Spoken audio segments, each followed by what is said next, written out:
Dear viewers across the world, most welcome to my channel NAGA World Conflict Zone. Context: Israel-Palestine conflict.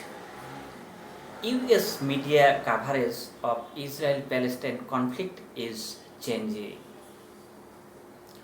The latest round of Israel-Palestine's violence highlighted shift in how the US media reports on the topic and how Americans talk about it. These shifts are important even if they are not yet likely to significantly shape US policy. Media coverage of the Israel-Palestine conflict has shifted significantly in the last 10 to 15 years. However, it is important to understand that the starting point was profoundly pro-Israel viewpoint. The spectrum of the perspective and informations reported by US media and allowed in mainstream conversations has expanded. 20 years ago, the spectrum of mainstream reporting, academic discussions, and conversations within the foreign policy world was very limited. At one end of the spectrum were voices that saw the conflict primarily through an Israeli lens, while also expressing some concern for the Palestinians and mostly blaming Palestinians for their problems.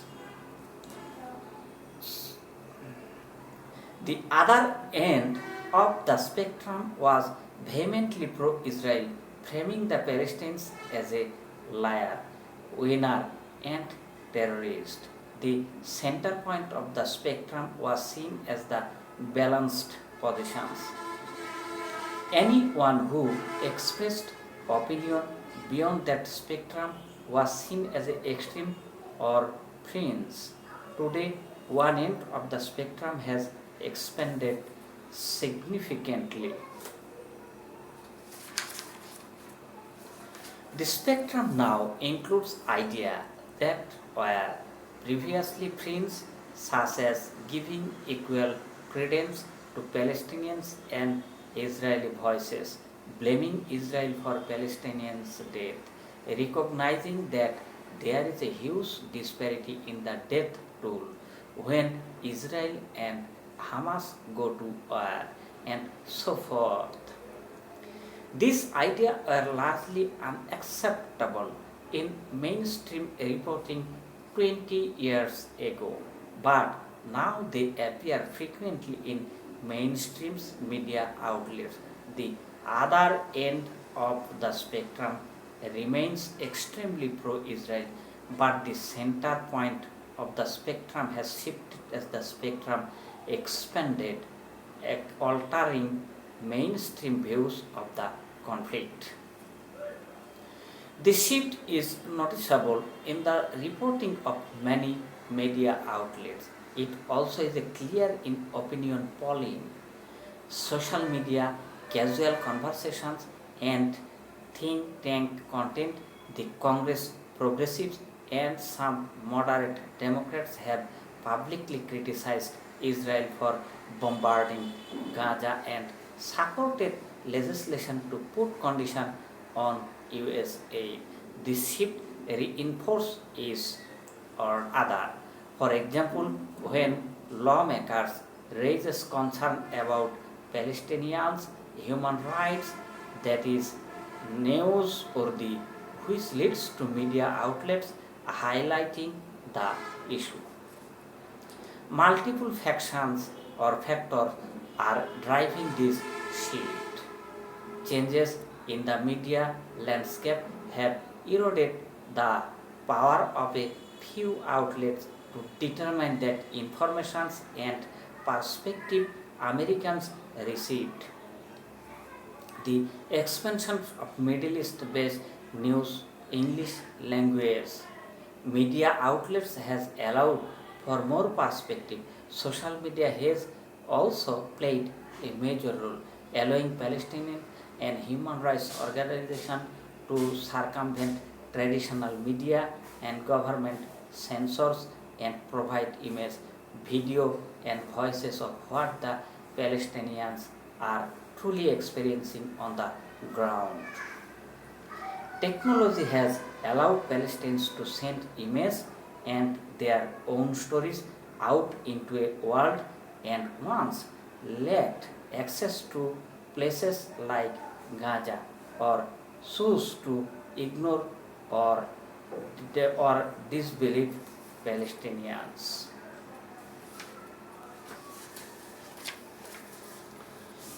Along with media changes, other factors have reshaped the American dialogue. Israel's internal shift to the right of the politics and closer alignment with the Republican Party make it harder for US liberal and Democrats to unquestionably support Israel.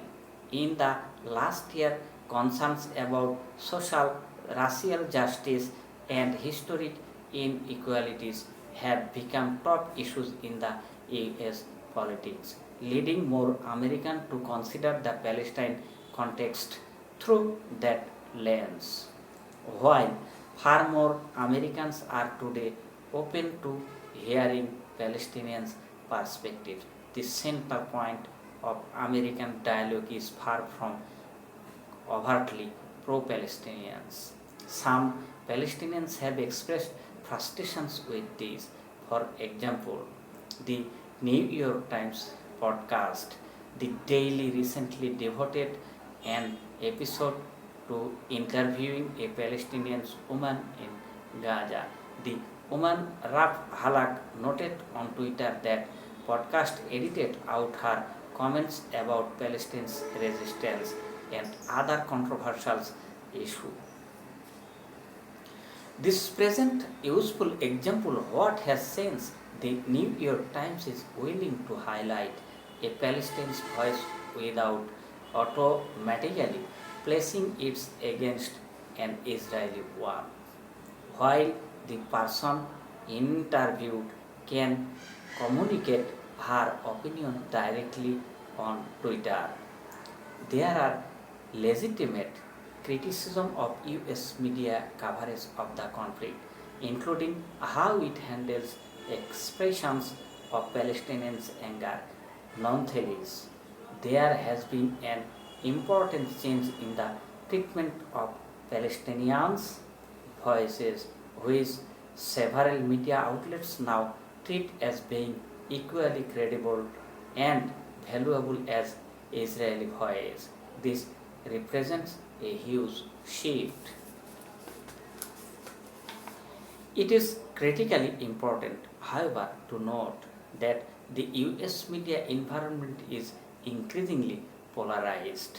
The shift to be more inclusive of Palestinian perspectives has occurred among left leaning and some mainstream outlets also.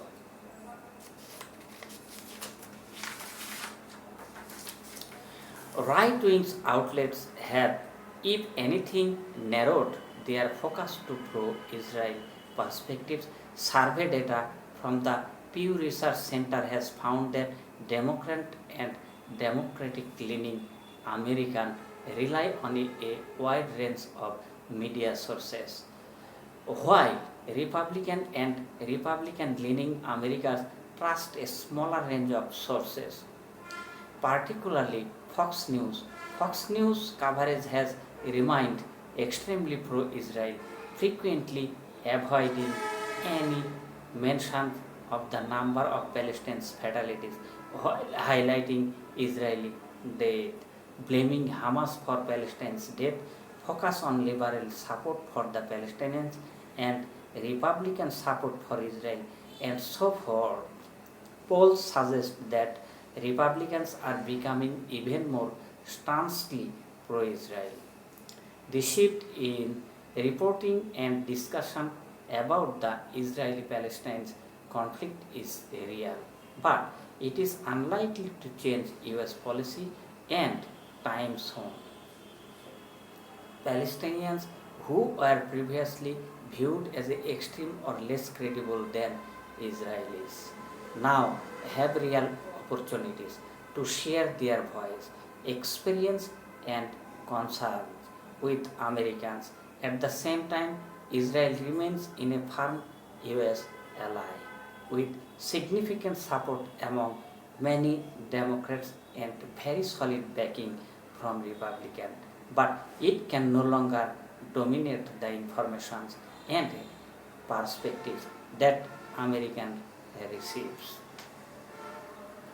Kerry Bayot Anderson is a writer and political risk consultant with more than 60 years experience as a professional analyst of the international security issue and Middle East political and business risks. Credited.